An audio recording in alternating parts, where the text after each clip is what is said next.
And we'll just loosen it into the water afterwards. Excellent. Glad to know that one. You must be burning lots of calories training. Does this mean that you can eat what you like? Lots of chocolate, for example? Well, that's a very interesting point, because Neil and I are actually both in discussion about what diet should be. Really, chocolate is not what we should be having, because it's a sort of quick sugar rush.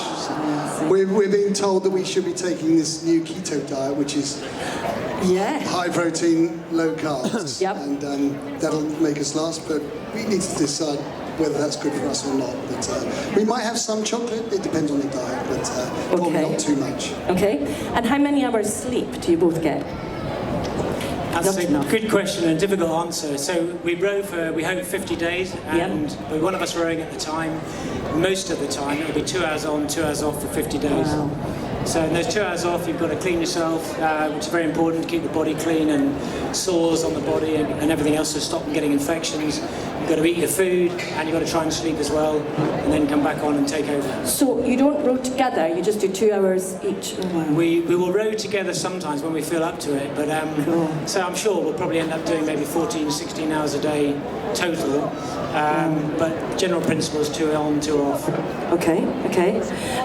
How does the boat change seawater into drinking water? We have an automatic water pump on board, which effectively turns it into fresh water. So providing the pump doesn't break down, and some of them do, or have in the past, which means we need to learn how to fix it, which is very difficult for us because we're not very technical people. So when we need to fix something, we get a hammer, and if that doesn't fix it, we get a bigger hammer. So we've got to learn a little bit about mechanics and electrics and things like that, but that's principally how it works. Okay. What part do you think will be the hardest, the physical side or the mental side of coping with the long row? Well, I think the mental side will be quite a big issue for us, because it's 50 days on the boat together. We've got to learn all about our routine for that 50 days. Yes, it will be difficult rowing. Sometimes it'll be particularly difficult depending on the weather. But I think it's really a challenge that we don't really know exactly what it's going to be like for us. Sure. But I think the sort of part of it will be a very big element of the whole journey. Yep. Yeah. And one last question to you both. What is the fantastic charities that you're supporting? Remind us again. Okay, we've got the Royal British Legion Industries, fantastic charity that looks after injured soldiers, servicemen from all 3 services. As you know, we've had a lot of conflicts over the years, and we've got a lot of young servicemen now who've got injuries with PTSD or physical injuries. So that's a really great charity. Support Our Paras, which is the regiment Neil and I are both in, and the lovely Dreams Come True, a children's charity. Fantastic. Listen, thank you both so much for bringing your fantastic boat down here. I think they deserve a round of applause, ladies and gentlemen. 3,000 miles they are rowing across the Atlantic. And please, please, I would ask you to give generously to the 3 fantastic charities they are supporting. It really means a lot to both of them and all of us. And thank you very much. Thank you, Thanks for your time. And thank you the Rockchoir for us. Thank you. It's been great today. Thanks very much, thank you. Okay, we're going to sing some more for you. Please don't forget the Granddads have some buckets. There are several people around. Thank you very much for your time and for listening to us today. Can't speak now, see? I need to have a drink. Thanks very much.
to ask them, please do. And please remember, they're collecting for charity. Grandadsoftheatlantic.com. Hashtag. There we are, we're going to do a picture now. Thank you very much. Got to do the jazz hands. Well done. Thank you all so much. I think we've raised quite a lot of money today. Thank you very much.